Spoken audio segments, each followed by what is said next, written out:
Subject for today is unit testing and test-driven development. Test-driven development is a procedure for developing code, either for embedded systems or for any other kind of systems, where all the code development that we do is based on tests. The idea is that as we develop code, we have tests that verify that our code works as we want it to do. And so the idea is that before we launch our code, if we are developing for a customer, before we send our code to the customer, or before we launch a product with any code, we have tested thoroughly in our premises. And if we don't do it, you start working like the cowboy in the picture, that when you test the code, you test in the production. That's not a very good thing to do. First, because it's dangerous. Your product may be used in applications that involve risks for the people, and failing can cause severe problems. And also because even if it doesn't, you have a reputation to keep. And sending buggy code to your customers is not good for anyone's reputation. And so the idea behind test-driven development is that tests should drive the development of code. This means that the first thing that we do when we are developing code is to write the tests, and then we write the code to pass those tests. And this means that the only code that we have to develop is the one that makes the software pass the tests. All other code is not needed. So the idea is that we develop the code incrementally. So we develop by adding new features to the code, and these new features are always verified with tests. So recalling basic idea, I have a software to develop. So first thing I do is to write down what tests do I need to verify that the software does what it's supposed to do. And then I start developing code to pass the first test. When that is done, I start developing code to pass the second test, third test, etc., etc., etc. And I only develop code for tests.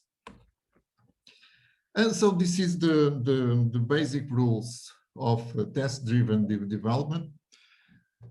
And that's something we will, today we will work on developing code using TDD, test-driven development.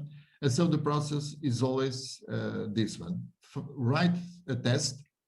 And then the first thing to do is to guarantee that you can compile and link your code, and that the test fails. Before developing your code, your test must fail. And then you work to make that test pass, and then you can refactor and then repeat. Do you know what's the meaning of refactoring? It's a restructure, reorganize, rename, everything. Yes, so it's rewriting the code, because usually the first thing we do with our code is that we are interested in having the code working. So most of the times we don't write it with the best structure. We use solutions that are not the best solutions, but they are fast. And then we have it passing the test. And then we have a few cycles that we refactor the code, so we rearrange, we change the name of position of variables, we use other structures. And the advantage, another advantage of test-driven development is that after we have indeed work, when we try to improve the code, if we make anything wrong, we detect it immediately, because next time we run the tests, we see it fail. So we know that there has been some problem with the changes we have made. And another characteristic of these tests is that they are fast. I'm always writing code and testing, writing code and testing. And so this leads us to this basic rule of test-driven development, is that we only write code to fix a failing test. And so we always end up in this cycle that write a test that fails, it's on the red zone. Then we need to write the code to make it pass, and we are in green. And then we make the improvements that we find necessary, and we always test that we are keeping in the green zone and the tests are not failing. And this is something we keep on doing all the time. Unit testing is not the only way of testing the code that we develop for a system, but is the first level of testing. When we are developing code, unit testing, the idea is to test small units of code, a function that reads some value or that converts from one format to another. So a unit for tests is the smallest testable part of any software. And when we are using unit testing, we should be working and identifying these small units so that we can test it as soon as possible. And another thing, because we need to make these tests run a lot of time, we need to have structures or frameworks that allow these tests to be fast and automatic. So I must not spend too long writing the code to run the tests. And we will see today that we have testing frameworks that allow us to build tests in a very simple way. And we have here in the figure the concept of testing in a system, where we have on the basis the unit tests, so where we are testing small units of code. And then we have the service level, which tends to be more elaborate. And then we go up to the user interface, so the final usage of the software. And in many times, these tests at a high level are manual. So it means they are costly, they are expensive. And as they are expensive and slow, we need to get there with as many problems solved as possible. And so that's the idea of unit testing. Unit testing is that in the basis, we solve all the problems that we may face, and we develop software that does what it is supposed to do. And so every unit test works based on this structure, which is to define the conditions, assign values to variables, etc., and then perform the test, which means running the unit that's being tested, and then check results. For instance, let's suppose in case of an embedded system that you are developing something to program the registers for a timer. You need to take into consideration the clock frequency and the frequency that you want the timer to generate interrupts. For instance, you may create a function that receives the clock frequency and receives the frequency that you want the interrupts to be generated, and then it computes the value that should be stored in the timer registers.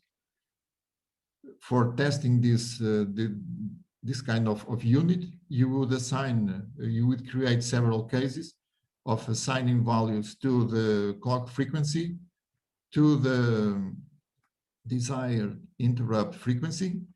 You would compute on those situations what should be the value programmed in the timer register, and then you would make the tests using this structure. Assign values to clock frequency and desired frequency, run your function, and then check if the computed value was correctly calculated and it is as expected. And so you would build a collection of tests, testing different situations.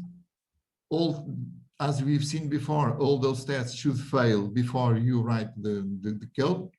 And then you would be adding your code and see if your test would pass, meaning that your function is computing the correct values. There are a few conditions that define that a test is not a unit test, because you cannot isolate what you are doing in a small component. Usually it's not a unit test when you have to read or write to a database, when it involves communications across the network, or when you use the file system, you need to read files or write files. And if the order by which you do the testing is important, then there may be some problem with your unit tests. They should be autonomous. They should run at any time. They should not depend on other tests. And also, if you have to do special things in your environment to run the tests. All these conditions are related to one thing, is that unit tests should be fast and should be run at any time. Okay, so we have been talking about unit testings. What does this approach give us? What are the advantages? And I personally recommend to use unit testing in your software development. First, you develop code where you can trust, because the basic features of your test are or your software are tested, because you have automated your tests, and you can, and if you have a framework that allows to easily create more tests, then you have a large number of tests that verify your software. And another problem with software development is regression. You have met it certainly a lot of times, that when we have a software that is working and we try to improve it, and it stops working. Many times we have a software working with a lot of features that have been developed. We add a new feature. That new feature is working, but by adding some changes to our code, we made other features that were working before fail. And the advantage of unit testing is that I always add tests to the ones I had before. And so if I made some improvement and I have something that's working, but I have damaged what was working before, when I run again the whole batch of tests, that problem will be immediately noticed. It will not appear later on when the code is being used. Another thing, code reusability is improved. I have to create modular code. Why? We have talked about creating models in C in one of the previous classes. I need to detach my piece of software as a model because I will need to attach it first to the testing program, and then the same model will be used in the production code. And by doing this, I am forced to develop modular code that can be reused, that can be ported from one application to another. The cost of fixing problems is much smaller because we detect problems as they occur. And that's an important thing to do because the cost of correcting an error grows as the time passes by. If I detect a problem when I'm coding, it will cost just a few seconds to, it can be a wrong name of a variable of all the problems that we have seen in the C-traps example by using if x equal to 2 and the equal is not a comparison, but it's an assignment operation. It's just one equal sign, not two. We can detect it at once. It just takes a few seconds to change. If we don't notice and the code goes into production and you have a system installed in your customer premises, the cost to repair will be much higher. And also problem sources are more easily traced. You are dealing with small units of code and unit test tells you which of those units is causing the problem. If you are testing the system as a whole, you may have hundreds or thousands of units in your system and you have a problem. You have to figure out which one of them is causing the problem. And that's not always easy. And so these are some of the reasons why we should use unit testing. And a lot of people don't like to use unit testing because when we do unit testing, we start working slowly. Why? Because I have to create all those tests. I have to think about the test, and I may spend some time where I'm not producing code. Okay, but the advantages of guaranteeing that the code that I start producing sometime later on is much more reliable. That's much more important, on my opinion, than start writing code as soon as possible and having no assurance about what's the quality of that code.